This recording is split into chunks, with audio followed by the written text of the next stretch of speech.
Hey folks, and welcome to week number 3. Alright, so this week, 2 turn-in dates, Monday and Thursday. We're going to start by watching the week 3 video. You're doing that right now. I want you to look over the sample and popular scholarly source comparison, and then complete and submit the popular and scholarly source comparison. I'll show you this in a second. This will all make sense. This is all about prep for Essay 1. Then, I want you to complete and submit the paraphrasing and quoting exercise. Okay, again, it's going to help us to understand the difference between paraphrases and quotes. Look over the MLA citation information, all getting us ready for Essay 1. After that, I want you to read Roni Rabin's The U.S. Wood Alcohol Industry for a Drinking Study. This is one more reason why sometimes scholarly studies are something we should question. We might not want to trust them. Okay, and one of the things, of course, we want to see here is that the popular articles are also looking at these studies and the accuracy of them. Write an annotation of that. It's a popular article. Shouldn't take you too long to read. We practiced annotations last week. This is just another opportunity to practice those annotations. Finally, look over the sample Essay 1. That's going to be due next week. All right, let's go ahead and take a look over this. Okay, so the week 3 video, right there. Obviously, you're watching that already. The Essay 1 prep, okay? There's a worksheet, okay, to look at your popular and scholarly source. I'm going to go ahead and go in here. So as often as possible, I try to give you guys a sample of the assignment I'm asking you to do if it's anything remotely unfamiliar, so you can see what I'm asking for, okay? Now, what you're going to see here is on the left is some explanation of what the popular article I'm looking at says, and on the right is some explanation of what the scholarly study says. Now, in this case, I'm using Amanda Harper's press release from the Ohio State University Comprehensive Cancer Center, and then the scholarly study is actually Theodore Brasky's study, which is linked in this, so you can take a look at it if you want. There are 4 categories I want you to consider here. What the stated research question or goal is, what do they say about study design? What do they say about the results? And don't miss the next page. What caveats or discussions? These are kind of notes from you. All right, now, what are we really looking at here? Well, the popular article is summarizing the scholarly study. So one of the things we want to know is, what does the popular article claim the research goal or question is of the scholarly study? So you can see here, I note in our sample, right, Amanda Harper explains Brasky's research. She notes that his research set out to look at, and this is actually a direct quote from Harper, and feel free, so long as you mark them appropriately, to use some direct quotes, the effects of long-term high-dose B6, B12 supplement use in lung cancer risk. Then I went into Brasky's study and explained what he said. He notes that as a result of the fact there have been unclear results when studying B vitamin supplements in the past, he wanted to conduct a larger study trying to remove as many variables, okay? So you have a slightly different reason for wanting to do this, but they are both setting out to look at this. Then we look at study design, okay? And Harper does note that Brasky uses data that was previously collected from this VITAL cohort. There were 77,000 patients, their ages, how long they followed them, blah, blah, blah, blah, blah. Okay?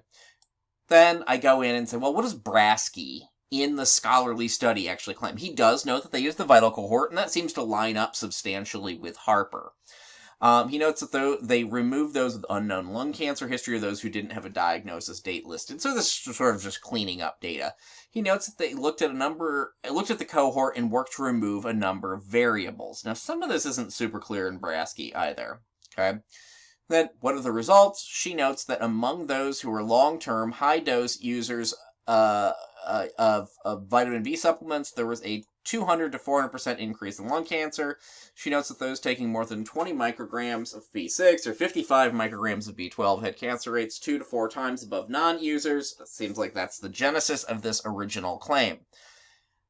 Now, what are the results that Brasky notes? Brasky notes a 30 to 40% increase in lung cancer risks associated with B vitamin use. That does not match up with what Harper says. Right? He shows that he notes that this didn't impact women. Those who took multivitamins didn't show the same association. That does line up with what Harper says. Braske notes specifically that the results were more pronounced in smokers. Okay. So the charts do show a 300 to 400% increase in lung cancer rates amongst the high dose current smokers, Harper claims, but there are no results for non-smokers. There's nothing discussed for specifically non-smokers in Braske's study. So this 30 to 40% seems to stick out as not lining up with Harper, and there's no real discussion about non-smokers here. This seems to conflate just general taking it and being a smoker. So I think Harper might have oversimplified here. The purpose of this this worksheet is for you to start seeing the differences between that popular study or popular article and the scholarly study, right? We can start to see where that scholarly study says X and where the popular article might say Y. Caveats and discussion. What'd you notice about this that kind of stuck out as peculiar? She actually cites Braske, and he says that vitamin B use could, and again, a direct quote here, could contribute to lung cancer incidence rates in male smokers, but nowhere else are smokers discussed. The majority of the findings that she discusses just refer to men in general. There's also a lot of discussion about the statistical adjustment done and how it removes variables, but that's not explained at all. Braske actually doesn't really explain that much in his study either, which might be why. She doesn't explain it.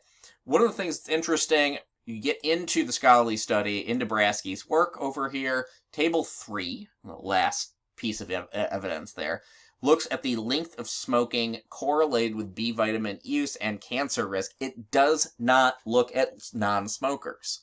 So there's this real question here as to whether or not the findings can be applied to non-smokers. Harper certainly doesn't suggest anything. Braske is seeming to actually be only focused on smokers. And that may be where the difference between these is and where there might be some misinformation coming out of that popular article. Okay? Again, the goal of this sort of template is to start understanding this. Now, you're going to, of course, use your own popular article and scholarly study for it. So we're back in here. This is the sample I just showed you. That's where you turn it in. Also, if you wanted to see it, this is the scholarly study, Braske's work. Just if you want to have an idea of what it looks like and how I got to what I said in this sample here. For you guys, I gave you a blank worksheet, and it's right here, this popular scholarly worksheet. If you click it, it will actually pop a thing up in Google Docs and say, would you like to make a copy of this? What this will do is actually copy this to your Google Drive and allow you to work in Google Docs on this template. Okay, so if you make a copy, it'll go ahead and do it, and it'll actually then open it up.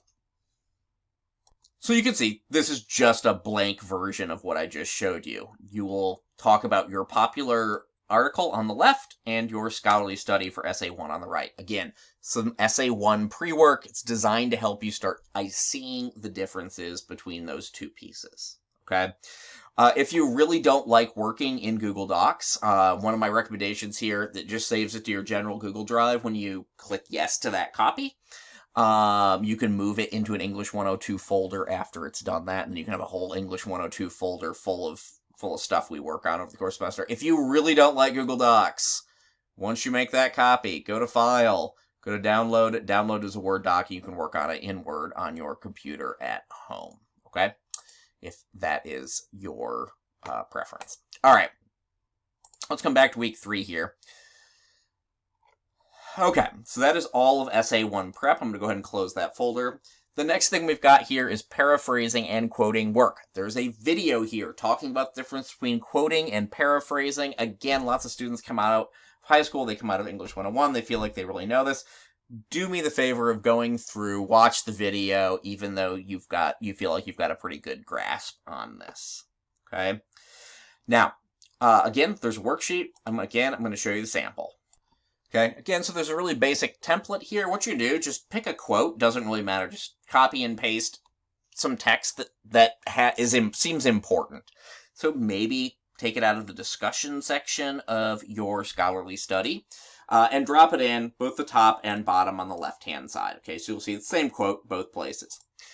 Over here, what you're going to see is that I've actually worked a chunk of that quote into my text. So I introduce the material here, and You guys probably learned about this in English 101.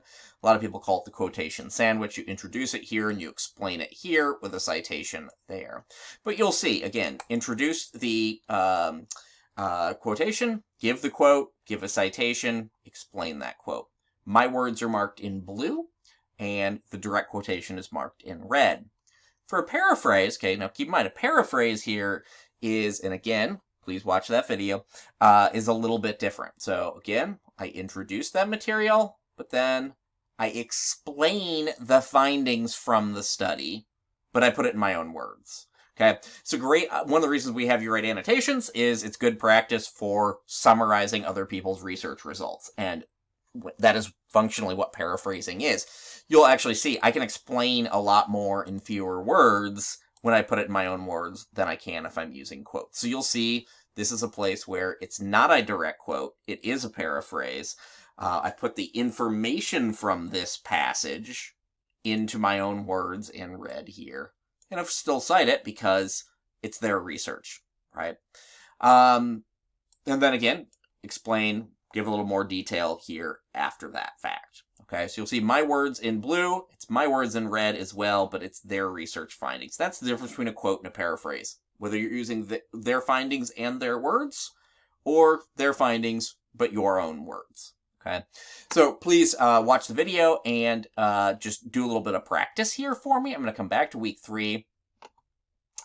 Just like the case with the Essay 1 prep work up here, there's a worksheet, same thing. It'll ask you to make a copy of a Google Doc into your Google Drive. Feel free to work on it there, and then just submit it here, okay? If you have any issues with that, you don't know how to work this, please don't hesitate to let me know.